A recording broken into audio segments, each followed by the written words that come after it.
नमस्कार दोस्तों, एक नए वीडियो के साथ आप सभी का स्वागत है। आज हम बात करेंगे एक ऐसी किताब के बारे में जिसने लाखों लोगों के जीवन को बदल दिया है, जीवन को सही मायने में सीखने में और समझने में मदद किया है। इस किताब का नाम है मैन सर्च फॉर मीनिंग, जिसे लिखा है विक्टर फ्रैंकल ने।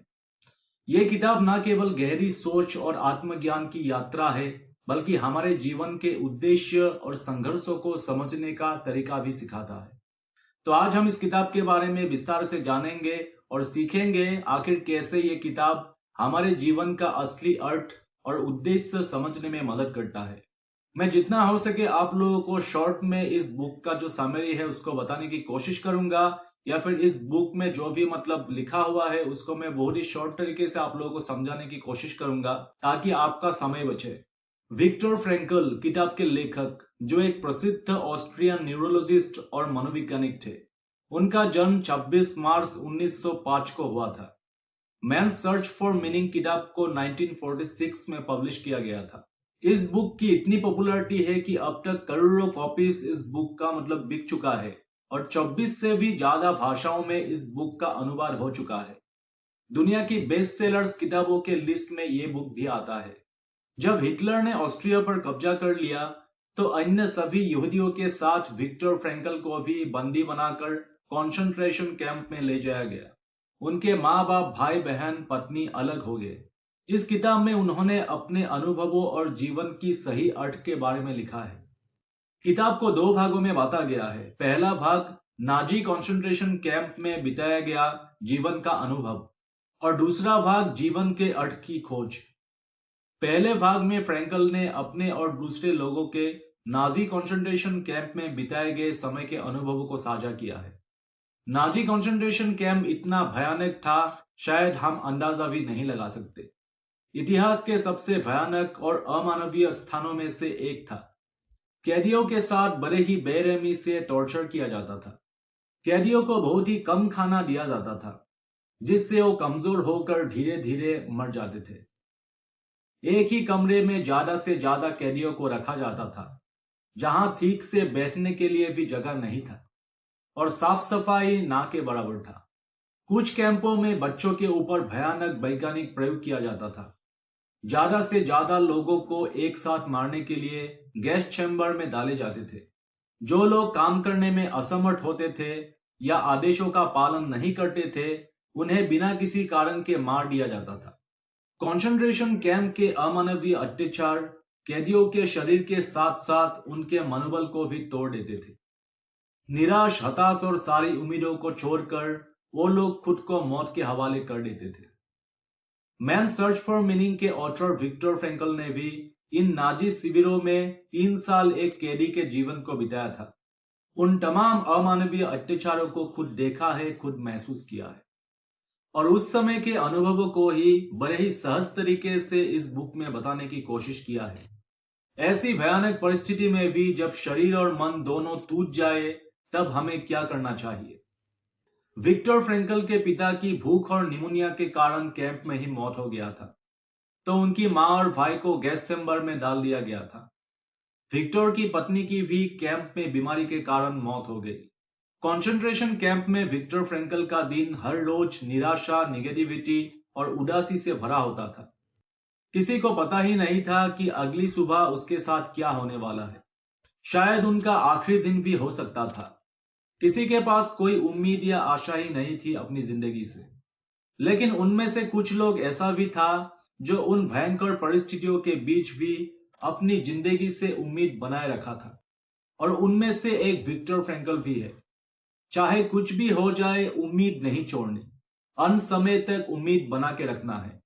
Man search for meaning book में विक्टर फ्रैंकल ने नाजी कैंप में खुद के और साथ के लोगों की जिंदगी के अनुभवों का जिक्र किया है। किताब में उन्होंने नाजी कैंप में जान गंवाने वाले और जिंदा बचे रहने वाले लोगों की मानसिकता और परिस्थितियों को लेकर उनकी प्रतिक्रिया के बारे में लिखा है और हमें एक बेहद कीमती सीख देने की कोशिश भी किया है। दूसरा भाग, जीवन के अर्थ की खोज।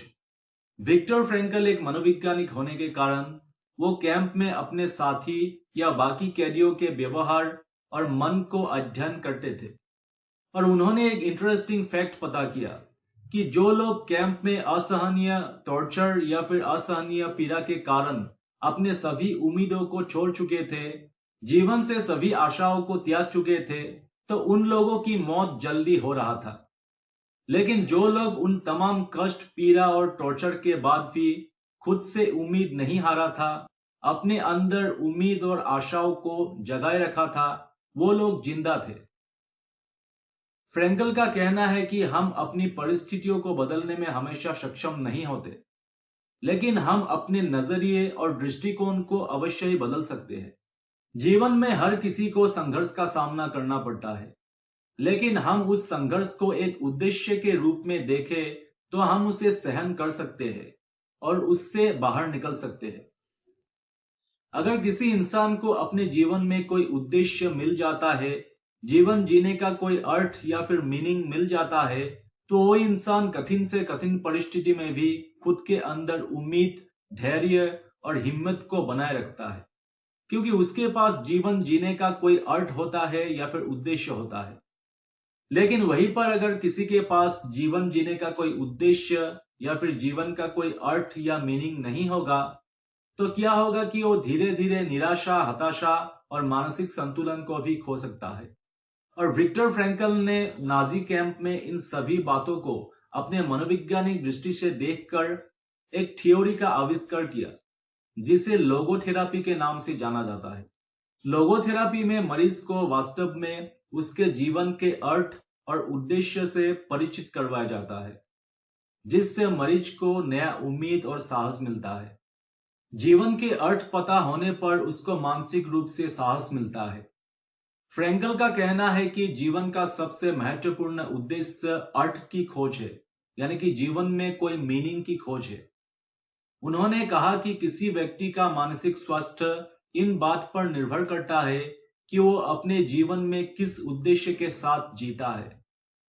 किसी इंसान को अगर जीवन में कोई उद्देश्य नहीं मिलता तो वो मानसिक रूप से परेशान हो सकता है। इसलिए जीवन में उद्देश्य होना जरूरी है। आपके सामने कितना भी भयानक परिस्थिति क्यों ना हो, अगर आपके पास जीवन जीने का कोई अर्थ है, कोई मीनिंग है, तो आप उन परिस्थिति से लड़ सकते हैं।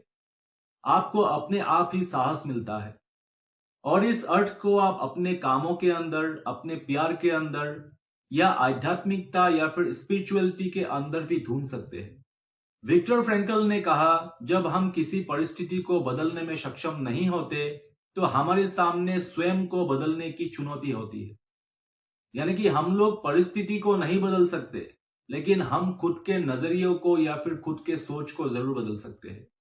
आप किसी परिस्थिति को कैसे लेते हैं या कैसे रिएक्ट करते हैं, यह सिर्फ आपके ऊपर निर्भर करता है। ये आपके दृष्टिकोण और नजरिए की बात है। एक छोटे से समस्या को भी आप अपने दृष्टिकोण से बड़ा बना सकते हैं और किसी बड़े समस्या को भी आप छोटा मानकर उससे बाहर निकल सकते हैं। यह सिर्फ आपके नजरिए और दृष्टिकोण की बात है। विक्टर फ्रैंकल कहते हैं, किसी व्यक्ति से सब कुछ छीना जा सकता है, लेकिन एक अंतिम मानवीय स्वतंत्रता जिसे छीना नहीं जा सकता है, वो है किसी भी परिस्थिति में आपकी सोच या फिर आपके दृष्टिकोण। दुख जीवन का हिस्सा है जिसे जीवन में आना ही है। जैसे मृत्यु जीवन का एक सत्य है जिसे एक ना एक दिन आना ही है। इसे आप रोक नहीं सकते, इसे हमें सिर्फ स्वीकार करना है। और ऐसे दृष्टिकोण रखने वाले लोग दुख में भी कोई ना कोई अर्थ को ढूंढ लेता है। जिसके पास जीने का एक मकसद है, उद्देश्य है, वो किसी भी तरह से सहन कर सकता है। चाहे कोई भी परिस्थिति आपके सामने आए, चाहे कितना भी दुख आपके सामने आए, अगर आपके पास जीवन जीने का कोई उद्देश्य है या फिर कोई अर्थ है, तो आप उसको सहज ही सहन कर सकते हैं। ये हमारे सोच और दृष्टिकोण पर निर्भर करता है कि किस परिस्थिति को हम किस तरीके से देखते हैं। जीवन में कठिनाइयां जरूर आएंगे, लेकिन हम अपने प्रतिक्रिया और विचार को नियंत्रित कर सकते हैं। मैन सर्च फॉर मीनिंग न केवल मानसिक स्वास्थ्य को लेकर गहरी सोच प्रस्तुत करता है, बल्कि ये हमें सिखाती है कि हमारे जीवन का उद्देश्य हमें साहस देता है और हमें अपनी परिस्थितियों से ऊपर उठकर जीवन जीने का रास्ता दिखाता है। तो आप भी विक्टर फ्रैंकल का मैन सर्च फॉर मीनिंग किताब को एक बार जरूर पढ़िए। इससे आपका सोच बदल जाएगा। कोई भी परिस्थिति हो, उस परिस्थिति में आपका जो सोच है, आपका जो नजरिया है वो बदल जाएगा। तो एक बार आप लोग जरूर पढ़िए इस बेहतरीन किताब को। तो man search for meaning book का जो भी समरी मैं आज इस वीडियो में आप लोगों को बताया है, उम्मीद है आप लोगों को अच्छा लगा होगा। अगर वीडियो अच्छा लगा हो तो चैनल को सब्सक्राइब कर दीजिएगा और बेल आइकन को भी प्रेस कर दीजिएगा।